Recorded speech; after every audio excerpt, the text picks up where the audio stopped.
Brought to you by XMWX Satellite Weather. Never fly blind again. And by Lightspeed Aviation. Zulu Point 2 once again sets the standard. Hello everyone, this is Paul Bertorelli reporting from AOPA Summit in Hartford, Connecticut. I'm at Airport Fest. Earlier in the week we reported on a new product from Garmin called the Aera 796. In this video we're going to take a more detailed look at how the unit operates and some of its advantages. One nice feature of the 796 is that it has a desktop cradle so you can experiment at home, and that's what we'll use for this video. First, the keys. Well, there really aren't any. These icons along the bottom bezel aren't hard keys but are touch controls. This one is the back or home key, this is the context sensitive menu key, and the other two are for direct navigation and nearest airports.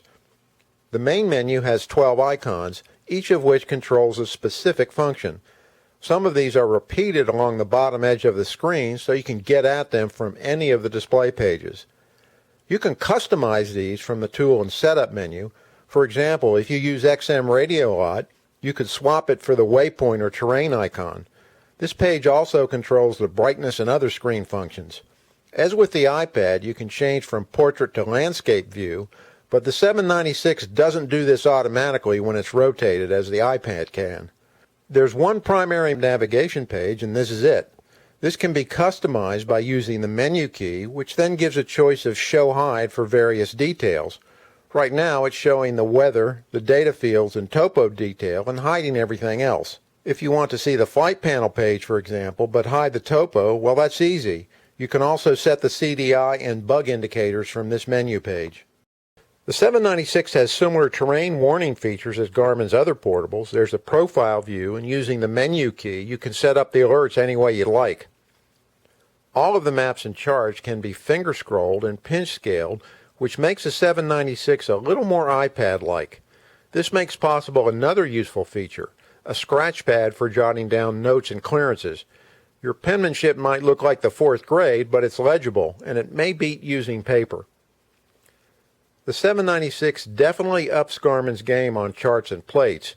It has VFR sectionals, high and low altitude charts, and approach plates. These are accessible with the chart icon in the lower right corner. Once a chart is called up, you can choose it with the menu key. Garmin calls its FAA AeroNav charts TERPs.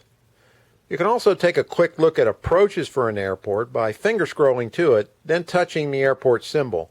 This works on any of the charts. You can browse through the list with the green button at the top of the page.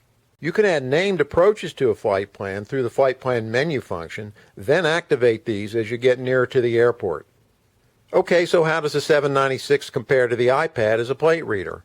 Well, it has pluses and minuses. It's not as big as the iPad, and that cuts both ways. It's less bulky in the cockpit, and the yoke mount is excellent. But the screen is smaller.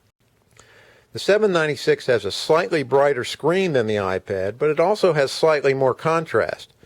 As you can see, at full brightness on both, they're comparable in direct sunlight. In the cockpit, the 796 has very little glare, while the iPad has a lot. You really need an anti-glare screen. At night, the 796 has automatic or manual reverse video for the approach plates, but unfortunately not the other charts. But you can dim it down if you like a low light cockpit, and you can do the same on the iPad with a global setting. So what's all this going to cost? Well, the weather-capable 796 retails for $24.99 to include the XM receiver. The monthly data link will cost you about $30, and Garmin's flight charts are $74.95 for a single update and $199.95 for a yearly subscription. Sectionals and IFR charts are $39 for a single update and $99 a year. There are also bundled deals for other data that include nav data and charts. You can find out more about the 796 in the October 2011 issue of Aviation Consumer. For AvWeb and Aviation Consumer, I'm Paul Bertorelli reporting from AOPA Summit in Hartford, Connecticut.